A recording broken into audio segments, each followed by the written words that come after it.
ఈ రోజు ఇందిరా పార్క్ లో చలో ఇందిరా పార్క్ అనే ధర్నా మీరు ఎందుకు చేయాల్సి వస్తుంది? జాబ్ క్యాలెండర్ కోసం చేస్తున్నాము. అయితే మనకు జాబ్ ఆటంకాలు వస్తున్నాడు, కేసులు వేస్తున్నారని అంటున్నాడు సీఎం రేవంత్ రెడ్డి అంటున్నాడు. జాబ్స్ ఇద్దాం అనుకుంటున్నాం కానీ కేసుల వల్ల ఇవ్వలేకపోతున్నాం అంటున్నారు. ఏ జాబులు ఇచ్చిండు మనకి? అసలు ఏ నోటిఫికేషన్ ఇచ్చిండు రేవంత్ రెడ్డి చెప్పండి? 55,000 ఉద్యోగాలు ఇచ్చిండు. 55,000 నోటి మాటగా సంఖ్య చెప్తే నీకు ఏ నంబర్ వస్తే ఆ నంబర్ చెప్తే అయిపోతుందా? ఆ నోటిఫికేషన్ ఎవరు ఇచ్చిర్రు? ఏ గవర్నమెంట్ ఇచ్చింది? క్రాస్ చెక్ చేసుకోండి. ఏ గవర్నమెంట్ ఇచ్చింది ఫస్ట్ ఆ నోటిఫికేషన్? కాంగ్రెస్ ముఖ్యమంత్రి కాంగ్రెస్ లో ఉన్నాడు, కాంగ్రెస్ ప్రభుత్వం ఇచ్చినట్టు. ఇక్కడ రెండు మాటలు వీళ్ళే మాట్లాడతారు. మేము వచ్చి 17 నెలలే అవుతుంది, 17 నెలల్లో ఇన్ని మూమెంట్స్ ఎందుకు చేస్తారు అంటారు. మరి 17 నెలలలో మీరు ఏ నోటిఫికేషన్లు జారీ చేసిరో కొంచెం డేట్స్ తో సహా మాకు ఎక్స్ప్లెయిన్ చేయండి. పేపర్లో చెప్తున్నారు కదా, న్యూస్ లో చెప్తున్నారు మేము ఇచ్చినాం జాబ్స్, మేము ఇచ్చినాము.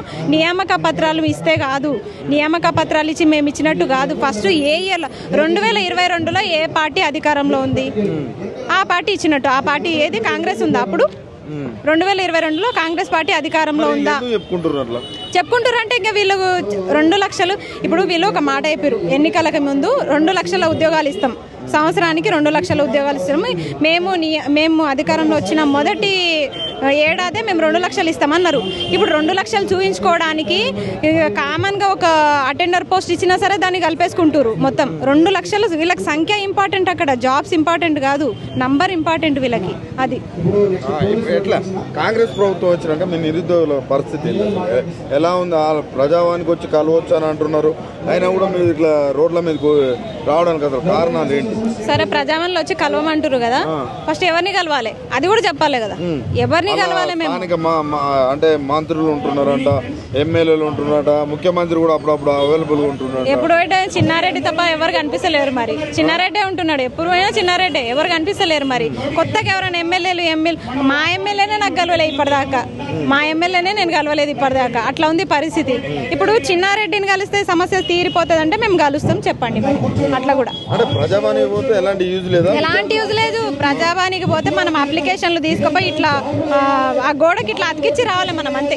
ఎట్లా ఉంది అసలు కాంగ్రెస్ ప్రభుత్వం వచ్చాక నిరుద్యోగుల పరిస్థితి? మేము అనుకున్నాం, చాలా హోప్స్ పెట్టుకున్నాము మనకి న్యాయం జరుగుతుంది ఇప్పుడన్నా ఉద్యోగాలు. ఇప్పుడు గత సంవత్సరం, గత 10 ఏళ్ళు నోటిఫికేషన్స్ లాస్ట్ మూమెంట్ లో ఇచ్చిండు కదా కేసీఆర్. అట్లాంటివి కాకుండా మనకి వీళ్ళన్నా ఏడాది లోపల 2 లక్షల ఉద్యోగాలు అన్నారు కదా, అట్లా అట్రాక్ట్ అయినాం మేమందరం. 2 లక్షల ఉద్యోగాలు అంటే మనకు కావాల్సిందే నియామకాలు, జాబ్ నిరుద్యోగులకు కావాల్సిందే నియామకాలు. ఇక ఇవే ఇస్తామన్నారు కదా అని చెప్పేసి నమ్మి గెలిపించుకున్నాము. ఇప్పుడు అనుభవిస్తున్నాం. ఇప్పుడు మార్పు రావాలి, కాంగ్రెస్ కావాలి అని చెప్పేసి అప్పుడు గెలిపించుకున్నాము. మేమే స్వయంగా తిరిగి మరి పుస్తకాలు పక్కన పెట్టి మరి గెలిపించుకున్నాము. ఇప్పుడు అనుభవిస్తున్నాము. ఎవరు తోకున్న గుంతల వాడే పడాలంటారు కదా. కొంతమంది మేధావులు కూడా మీతో ఉన్నారు.